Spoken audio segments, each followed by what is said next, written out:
প্রায় ৫,০০০ নেতা কর্মীকে হত্যা করেছেন। আমি বলবো তারা তৎকালীন থেকে শুরু করে দেশদ্রোহিতা কাজ করেছেন। এই শেখ হাসিনা যেভাবে রাষ্ট্রটাকে ধ্বংস করে ফেলেছে, রাষ্ট্র ব্যবস্থার বিভিন্ন প্রশাসনিক কর্মসূচি থেকে সমস্ত জায়গায় খুন গুম নির্যাতনের মধ্য দিয়ে, অর্থাৎ পুরো আইনটাই ছিল একটা পারিবারিক ব্যবস্থা ছিল, সমস্ত কিছুই ছিল অনলি ফর শেখ হাসিনার আজ্ঞাবহ। যেভাবে ফ্যাসিস্ট স্বৈরাচার শেখ মুজিব বাংলাদেশটাকে তৎকালীন সময় সমস্ত গণতন্ত্রকে ধ্বংস করে দিলেন 1971 থেকে 75 সাল পর্যন্ত। শেখ মুজিব কিন্তু একটা পরিকল্পনা দিয়েছিলেন, পঞ্চবার্ষিকী পরিকল্পনা। সেই পঞ্চবার্ষিকী পরিকল্পনার মধ্যে আমরা কি দেখলাম, অর্থাৎ কাগজে কলমে উন্নয়ন করার জন্য হেন কিছু বাকি নাই, পঞ্চবার্ষিকীর মধ্যে লেখা নাই। কিন্তু সেই পঞ্চবার্ষিকী পরিকল্পনার সময় তিনি কিন্তু দেশে ইমার্জেন্সি দিয়েছিলেন।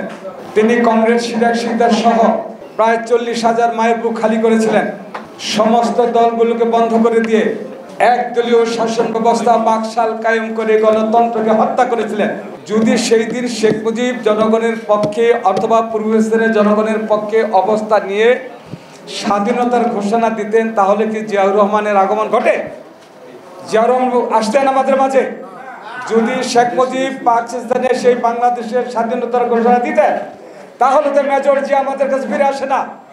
আমি বলবো তারা তৎকালীন থেকে শুরু করে দেশদ্রোহিতা কাজ করেছেন। স্বাধীনতার ঘোষণা না দিয়ে সমস্ত আওয়ামী লীগ পালিয়ে গিয়েছিলেন, এবং জিয়াউর রহমান স্বাধীনতার ঘোষণা দেওয়ার পরে আমরা স্বাধীনতার যুদ্ধে নেমে এদেশকে স্বাধীন করেছি 30 লক্ষ জনের রক্তের বিনিময়ে। তার সাথে প্রথম স্ত্রীকে ঘাত করেছে, প্রথম বেইমানি করেছেন এই পঞ্চবার্ষিকী পরিকল্পনা দিয়ে শেখ মুজিব। এই শেখ মুজিবের হাত থেকে আবার 7ই নভেম্বর জিয়াউর রহমানের সিপাহী বিপ্লবের মধ্য দিয়ে আবার আমাদের মাঝে এসে তিনি এই আদালতে, এই রাষ্ট্র মেরামত আদালতে তিনি রাষ্ট্রের মধ্যে আবার গণতন্ত্র ফিরিয়ে দিয়েছিলেন, বহুদলীয় গণতন্ত্র দিয়েছিলেন। এবং সেই বহুদলীয় গণতন্ত্রের মধ্যে দিয়ে শেখ মুজিব যে সংবাদপত্রগুলো বন্ধ করে দিয়েছিলেন 450, সেগুলো উন্মোচন করে দিয়ে গণতন্ত্রের পথকে প্রশস্ত করে দিয়েছিলেন। সাংবাদিকদের কথা বলার অধিকার দিয়েছিলেন, লেখার অধিকার দিয়েছিলেন। গণতন্ত্র পদ্ধতির মধ্য দিয়ে সেদিন তিনি নির্বাচন করেছিলেন। সেই নির্বাচনের মধ্য দিয়ে আবার আমি সংক্ষেপে শেষ করে দিই, সেই ষড়যন্ত্র, দেশি বিদেশি ষড়যন্ত্রের মধ্য দিয়ে আবার জিয়াউর রহমানকে হত্যা করা হয়েছে।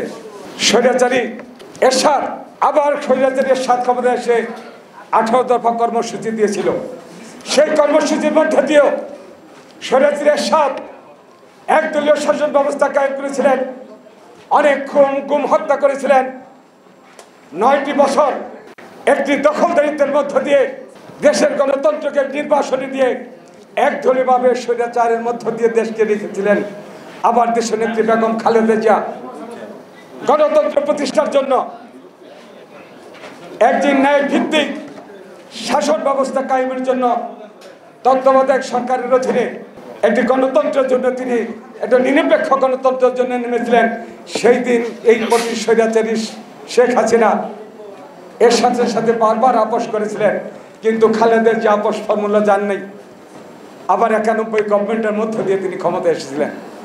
সেই 19 দফা কর্মসূচির মধ্য দিয়ে 91 রাষ্ট্র ব্যবস্থা বেগম খালেদা জিয়া চালিয়েছিলেন। তারপরে আবার সেই নির্বাচনের পরে একাগারের সরকার, সেই একাগারের সরকার ছিল শেখ হাসিনার পরিকল্পিত একটি সরকার, যার মধ্য দিয়ে দেশকে দখলদারিত্ব নেওয়া যায়। ওই সরকারের অধীনে থেকে একটি নির্বাচন, প্রয়োজনীয় নির্বাচনের মধ্য দিয়ে এই শেখ হাসিনা ক্ষমতায় গিয়ে 16টি বছর আমাদের গণতন্ত্রকে হত্যা করেছেন, স্বাধীনতাকে খর্ব করেছেন। এদেশে প্রায় 5,000 নেতা কর্মীকে হত্যা করেছেন। সেখানেও বেগম খালেদা জিয়া ওই নির্বাচন, 14 সালের নির্বাচন, 18 সালের নির্বাচনও বলেছিলেন বাংলাদেশে গণতন্ত্র প্রতিষ্ঠা না হলে, তত্ত্বাবধায়ক সরকারের অধীনে কোনো নির্বাচন না হলে তিনি কোনো নির্বাচনে অংশগ্রহণ করবে না। জনগণ বেগম খালেদা জিয়ার সাথে ছিল বলেই ওই স্বৈরাচারী শেখ হাসিনা তার বিরুদ্ধে মিথ্যা মামলা দিয়ে তাকে সাজা দিলেন।